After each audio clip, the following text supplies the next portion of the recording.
I want to start out by saying that the reason I have my pins back on today, very, very historic day for our country and for the state of Israel. President Trump meeting with Prime Minister Netanyahu, in the first meeting of President Trump for a foreign leader, and they laid some real groundwork for some potential peace and prosperity in the region. Some straight talk, and hopefully it can lead to a better life for everybody that's living there.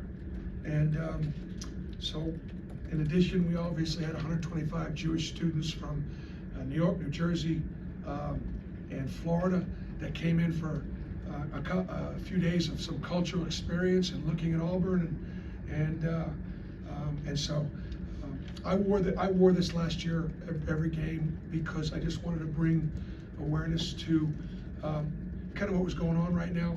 And obviously, we still have hostages that are being held. We still have Americans that are being held in Gaza, and so I want to pray for them and bring some attention to that. But today was a great, great day for peace in the Middle East.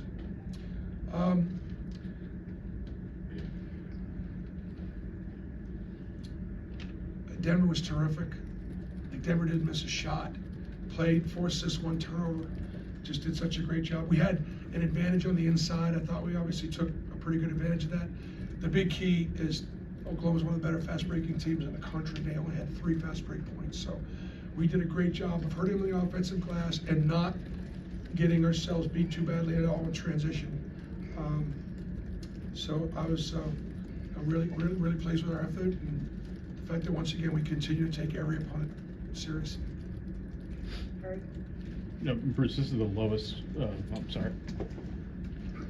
It's the lowest by far field goal percentage for Oklahoma this season, and they were coming off that really good game against Vandy. Just what was the key to slowing them down, and especially preventing those guys from driving to the basket like we talked about yesterday? Well, I thought that obviously we've got great size at the rim, and I thought, my goodness gracious, Chaney and Dylan had some just monster verticality plays, and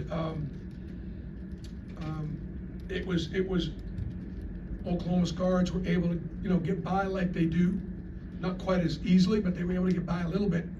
And then the reward is you got Dylan or Chaney at the rim, or Janai at the rim. Janai had a bunch of blocks there at the end of the first half also. The fact that we were able to block 11 shots, and Janai had 3 and Dylan had 6 and Chaney had 1, but he had a lot of verticality plays. So I thought that was the key to us being able to hold them down. Mike and then Lindsay. Coach, just sticking with the theme of blocks, Auburn came into the game leading the nation in blocks per game. He had 11 tonight. Can you talk about how you've been able to improve this team defensively while maintaining the scoring average in the 80s? One of the things that this Oklahoma's a big ball screen team, and you really need to have vision. You need to see the ball. I know it's simple. You just got to see the ball. You got to jump to the ball. You got to be up the lines. And so when they had ball screens, we would shrink the floor. And so our shot blockers were seeing the ball, and that allowed them to be able to make good decisions to get over, rotate, and sink and fill. And Oklahoma's obviously an outstanding 3-point shooting team, and holding them to 7 for 23 was a big. They're averaging about 8.5 a game, and we did a great job. We got some big long guards, and that goes a long way to our length was a factor tonight. Lindsay, Ferg, and then Peter. Hey, Coach, another big win tonight, 14-game win streak. Have we seen the best of this team yet, or do you still have more to give? Oh, we first of all, we have to get better. Like, if we don't get better, by the way, we're going to get beat. I mean, it's coming up. We're going to lose a game or lose games. But our focus is to get better. So I thought, like, for example, I thought our transition defense was better. I thought for the most part we shot it better. And every game's going to be different. Some teams are going to bother other teams differently. I can tell you Florida comes in on Saturday, and they are the most physical team in our league. Todd Golden was my assistant. He played point guard for me in 2009 on the USA Maccabi team. And You know, I'm not sure he has to shave but once a week. But that is what his teams play: hard, tough, and physical. And so that's going to be the next. That's going to be the next challenge. Ferg and then Peter, raise your hand, please. Simo didn't miss a shot either. 6 points, season high for him. Played a lot of minutes. Just what he provided to y'all. I know playing a couple spots at the 3 and the 4. Well, I think at halftime he was plus 10, and we finished plus 10. So, you know, Chris, he brings a toughness. He brings experience. With Chris offensively, less is more. He's not trying to shoot the ball unless he's open, but he's going to go climb on those offensive boards. He's going to get back defensively, and he's just the kind of guy that everybody roots for. And you know, we've got some 5-year guys. Like again, we're still doing it the old-fashioned way. You know, guys that have been there in school graduate. We have 43 kids that have graduated. Almost half that team has graduated. You know, and we got a couple seniors that are going to graduate this spring. And guys have been in the program, Dylan 5 years. You know, Chris 5 years. You know, and we haven't had a ton of guys transfer, so we're still doing it the old-fashioned way. Bruce, what does it say about the offense to score 54 points in the second half when Janai only has 2 points? I don't think had an attempt from the field in the second half either. You know, there's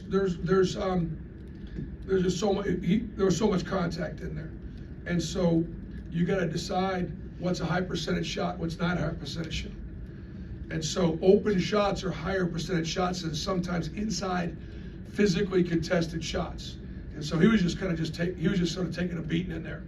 And with his ankle, you know, we got him out with about 5 or 6 minutes, 6 or 7 minutes left to go in the game. He typically would have stayed out a little longer, but I just didn't want him to get hurt.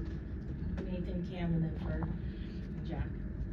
Bruce, what was your message in some of those timeouts later in the game when it was kind of getting chippy on both sides? Just represent the name on the front of the jersey and the name on the back of the jersey. Play how we play. Coach Moser called your team a complete team. Would you agree with that sentiment? You know, we talked before the game, and Porter's been doing it a long time, and he's got a great offensive mind, and his teams always play really hard. He told me before the game he thought that we're really good on both ends. That the fact that we're good on both ends, that our offensive efficiency numbers are what they are. We got inside, outside, and the fact that we will guard.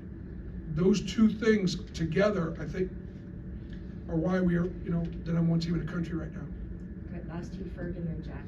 You know, Bruce, second game in a row that y'all had 5 guys in double figures and broke 90. I mean, just the balance of this team, the chemistry on offense, just how much was that kind of on display tonight again? I mean, it was, but listen, Oklahoma is an outstanding offensive team. They really are. Those numbers bear out.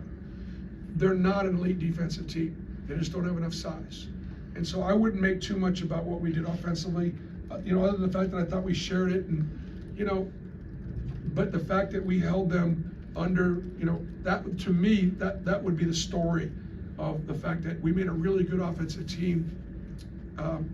And, you know, with the exception of maybe, they made 27, they made 18 baskets. Pretty good defense. Coach, coming off of this game right here, what things do you need to fix as you get ready to head to a tough matchup with Florida on Saturday? Well, we look at the beautiful thing about, well, I think what we do, or the game. The beautiful thing about the game is that it's not one size fits all. Like, Florida is a completely different team than Oklahoma, and so we're going to do some things differently, and we'll figure out what we need to do in our package against what they do, and again, it's all about matchups. So.